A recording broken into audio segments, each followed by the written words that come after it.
Boosting production was the rationale behind the 2017 budget, that some taxes were slashed to give relief to some key sectors of the economy, including industries and agriculture. The Deputy Minister for Trade and Industry, Mr. Carlos Ahenkorah, indicates that the next budget will focus on how the free zone enclave could offer jobs for the youth.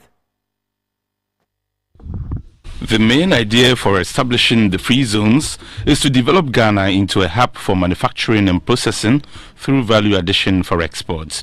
The free zones is the primary agent for industrial development in Ghana. The program focuses on development through exports to encourage investors, both local and foreign, to produce goods and services for export-oriented development. Through this, Ghana can gradually move away from an exporter of raw materials to an exporter of value-added goods and services to enable her compete keenly with other emerging economies to have an entrenched position in the global marketplace. Ghana's Free Zones program is a key component of the country's efforts to increase its capacity and revenues from non-traditional exports. It is also a very successful one, indeed, creating a model which other liberalized African economies have sought to replicate. The board offers a number of incentives to investors, including exemption from payment of direct and indirect duties and levies on all imports for production, exemption from payment of income tax on profits for 10 years, among others.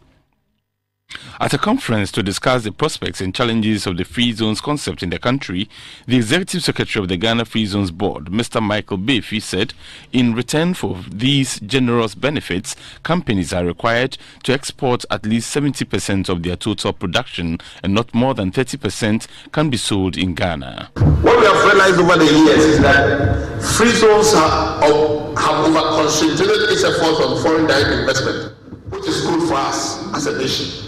But we also believe that we should be able to help local investors to also grow their financial muscles, so that when these big businesses come and they want to exit or they want to leave, the local investors by then have had the financial muscle to be able to even acquire these big investments. That's the kind of thing we want to achieve.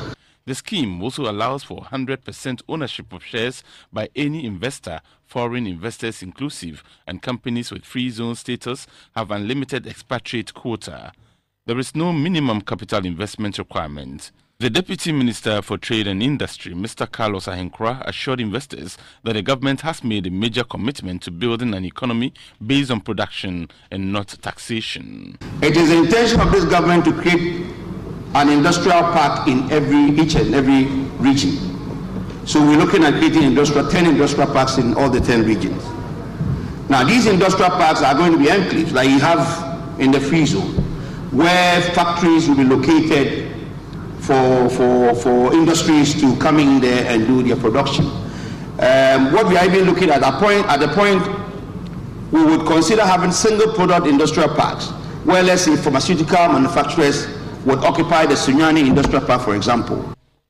Free zone companies contribute substantially to the national economy. The board has achieved significant successes since the inception of the free zone program in Ghana. The inflow of foreign firms into the free zones has also enhanced the managerial and technical expertise of Ghanaians, created opportunities for the Ghanaian labor force to foster skills development.